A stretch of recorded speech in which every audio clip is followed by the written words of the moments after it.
2 लाखनि जितु लिस्टखौ नायबाय जे बर' मानसिफोरनि बर' लाइमोनफोरनि बेवहाय नामा जोबोद खम।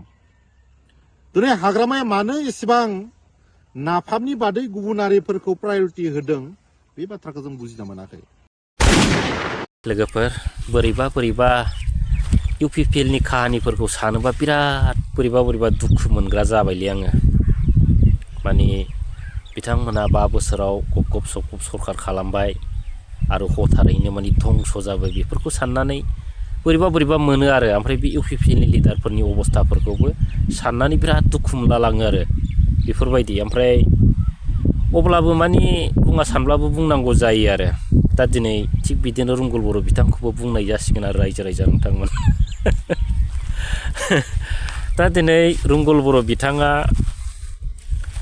प्रमद बन्दु बिथां आरो UPPL दोलोखौ लानानै गावनि गोसो गोरबो जिउ मोदोमाव एग्रे बेग्रे जेव हानिफ्राय सोरगोसिम सिमां मिजिंफोर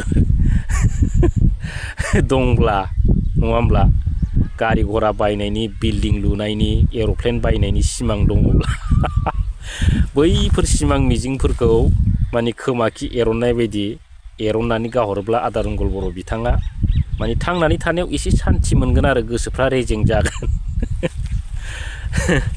दा आंनि मथेब्ला रुंगल बर' बिथाङा राजखान्थिनि फोथाराव ओंखारियानो मोजांसै। राजखान्थिनि बाथ्रा लानानै ससियेल मिडिया फोथाराव ओंखारियानो बहुद गाहाम होननानै आं नुहुरदों आरो।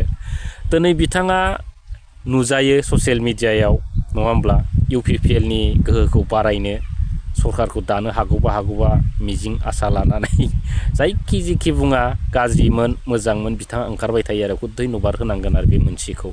खिन्थु बिथाङा दि ससियेल मिडियायाव फैनानै रायजोफोरजों आइ आफाफोरजों सारा समुग्र BTCनि आइ आफा रायजोफोरजों दिनै बिथाङा दि इसेबां गाज्रि रायजायो नङा होमब्ला, दा बेफोरखौ नुनानै बिथाङा गोसोफ्रा सायना साया जाखो आरो दुखु मोनना मोना जाखो बेखौ आं सिन्था खालामो आरो गोसोफ्रा सायाबा दुखु मोनाब्ला माने बिथांखौ ओरैबायदि सेलुट मारिनांगोन आरो। खिन्थु जोंहा सोरबा सासे सानै रायहरब्लानो बिराद दुखु मोनलाला लाङो आरो ओरैबायदि। खिन्थु ओरैबायदि सैज्य गुन महागुन दं आरो आदा रुंगल बर' बिथांनाव। बिथाङा इसिबां गाज्रि रायजानो हागौ बेखौ जोङो साबायखर होनांगोन आरो। दा बेफोरबायदि जाथाय आरो रायजो नोंथांमोन। दा बिथांमोना दिनै रायजोफोरजों मानो नेवसि जाखो? थारमाने UPPL दोलोनि मावनाया माने 100आव 100% फेलें जादों। मावनाया बिथांमोननि मावनाया जायाखै। रायजोफोरनि गांनाय उखैनायखौ बिथांमोना कमप्लिटलि सुफुंनो हायाखै। दिनै रोजा बर' फिसाफ्रा जिउ गारनानै मोननाय जोंनि गोथार BTC, बे BTCखौ दिनै बिथांमोना गाबथानानै लाखिनो हायाखै, धंस खालामदों। दिनै बैफोर जाथायफोरनि थाखाय आरो बैफोर जेनाखि सावगारिफोरखौ नुनानै जोंनि समुग्र BTCनि रायजो एबा BTCनि बाहेरानि बर' सुबुंफ्रा दिनै गिखांदों। बेनिखायनो दिनै UPPL दोलोखौ सापर्ट होनायाव रावबो गैया आरो UPPLआ दिनै मावरिया जानो थांगासिनो दं। दा दिनै बिथांमोना गोब्रामबाय थादों। सान हर गोब्रामदों। एक्सुवेलि गोब्रामनांगोन नङा होमब्ला, गुन्दै जानांगौनि खोथा। आदा रुंगल नोंथाङा बेफोरबायदि रायजोफोरजों एकदम गाज्रि जानला मोनला रायजाबाय थायोब्ला आं सानो मालाबा फाब नांसिगोन नामा सानो आरो सिन्था खालामफ्लाङो नोंथांखौ आङो। आरो खेला नङा, रोजा माने मानसिनि सावा माब्लाबा नाङो आरो माने उन दाहा खालामनांगौ, बेखौ एसे सिन्था खालाम। बेनिखायनो ससियेल मिडियायाव फैनो हादों होननानै नंबां जाबां बाथ्राफोरखौ रायजोफोरनि गेजेराव बुंफुबाय थाबा बे नोंनि फाबखौ बुथुमनानै लानायसो आरो सावखौ माने खर'आव बुथुमनानै लानायसो जायो। बेनिखायनो दिनै दोलोआव थादों होननानै सैथो बाथ्राखौ बुं, रायजोफ्रा मोनथिगौ। दा बेफोरबायदि आरो दिनै दा जोङो बुंनो थाङोब्ला आदा रुंगल बिथांमोनखौ बे केसबारिनि दाखोर दाला सेवनानै माने जोनोम मोननाय लान्जाय गोनां एम्फौफोर बायदिजोंसो जों रुजुजायो आरो। दा बिथाङा जेबो साननो रोङा। दा पार्टिनि फारसे साननो रोङा, जाथिनि फारसे बिथाङा साननो रोङा रायजो नोंथांमोन। बेनो मा जायो माने उदै बुंजासे थेब्रे मोनजाबानो जायो आरो ओमफ्राय थाखा फैसा खामायनो हाबानो जायो खुनु माने जाथिनि सेन्टिमेन्ट होननाय बुस्थुआ बे आदारुंगुल बिथांनि गोसो गोरबोआव खर'आव गैया रायजो राजा नोंथांमोन दा बेफोरबायदि लादु नेताखौ प्रमद बन्धु बिथाङा सिगाङाव दोननानै खामानि मावनाया प्रमद बन्धु बिथांनि खाफालखौ दानखानानै गारनायनिफ्राय रासिन गाज्रि अबस्था जेबो गैया होननानै जों साननांगोन आरो दा जिहेतु दिनै प्रमद बन्धु बिथांनि फिल्डखौ बिथांमोन बायदिया गाज्रि बानायगासिनो दं रायजो राजाफ्रा गाज्रि मोनगासिनो दं खारगासिनो दं फाग्लासो नङा होमब्ला दा बेफोरबायदिनो बे UPPL दोलोआ माने एन्डिङाव फैबाय आरो थारमाने जोबनायाव फैबाय रायजो राजा नोंथांमोन दिनै खोथाखौलाय बिराद गिदिर गिदिर बुङोलै फाग्लासो बिसोरो सोर बिसास खालामा जानो नङा होमब्ला खिन्थु मावनायखौल' हाया आरो बिथांमोना सुइजारलेण्डखौबो खुगायाव हायो आरो बिराद डेभेलपमेन्टनि बाथ्राफोर खुगायावल' हायो नङा होमब्ला BTCखौ माबा माबि सुइजारलेण्ड बानायनाय नङा होमबा डिजिटेल इन्डियाफोर बायदि बानायनाय बेफोरबायदिखौ खुगायाव हाजोबो माने बै एग्रिकालसार फोथारनि बेमार जानायफोरखौ कम्पिउटारजोंनो नाहरलाबायनाय थामसा बास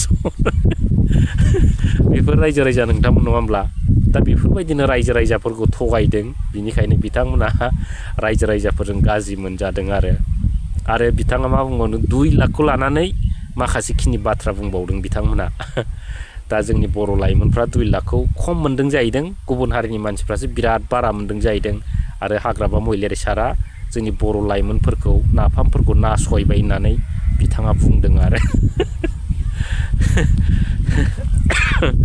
दा नासयमारबाय दा रायजो राजा नोंथांमोन आंनि मथेबाथ' नासयाखै सम दङ मोनगोन जोंबो जेबो मोनाखै आरो मोनाबाबो जेबो नङा आसा दं आरो होमब्लाबो दा जिखुनु बेफोरबायदिनो आरो दिनै जाय BTCखौ प्रमद बन्धु बिथांनि सरकाराव धंस खालामदों बै BTCखौ लाबोफिननायाव दिनै मोनफ्रोमबो BTCनि जाथि जनजाथि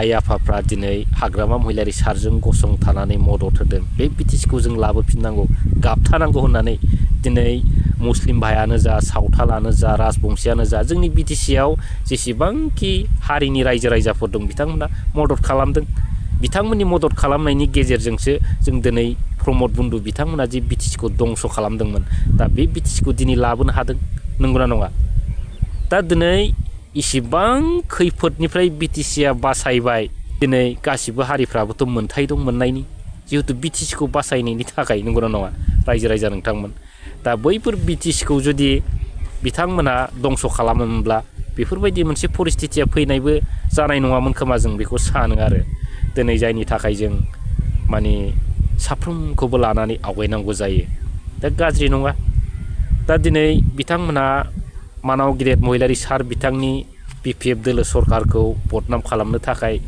फिसा फिसा दायखौनो बिराद गिदिर खालामनो नागिरो आरो नङा होमब्ला दा लास्ट पर्यन्त माने नङै बाथ्राफोरखौनो गिदिर बानायो रायजो राजाफ्रा हमनो हायो मा दं बै पइन्टआव होननानै दा दिनै बिथांमोना बिदिनो सानफा एफा गाज्रि मोनजाबाय आरो रुंगुल बर' बिथांमोन बायदिखौ दिनै रायजो राजाफ्रा मा होनो खर' गाज्रि गेसाव मेलेम होननानै दिनै बिथांमोनखौ बुङो रायजो राजाफ्रा नङा होमब्ला दा दिनै रुंगुल बर' बिथाङा जुदि मेलेम दंमोनब्ला दिनै इसिबां गाज्रि रायजानायखौबो दिनै बिथांमोना मानो दुखु मोना नङा होमब्ला मोजां खामानि मावनानै जुदि रायजानायमोनब्ला आलदा खोथामोन नंगौना नङा रायजो राजा नोंथांमोन दा बेफोरबायदि आरो दा बेफोरबायदि दैला नंखायनो दिनैनि दिनाव नाना बानाजोंनो जोबलांबाय आरो फैगोन मा होनो बिधान सभा इलेक्सनाव बिथांमोना सासेबो देरहानो हानाय अबस्थाखौ जों नुहुराखै आरो मा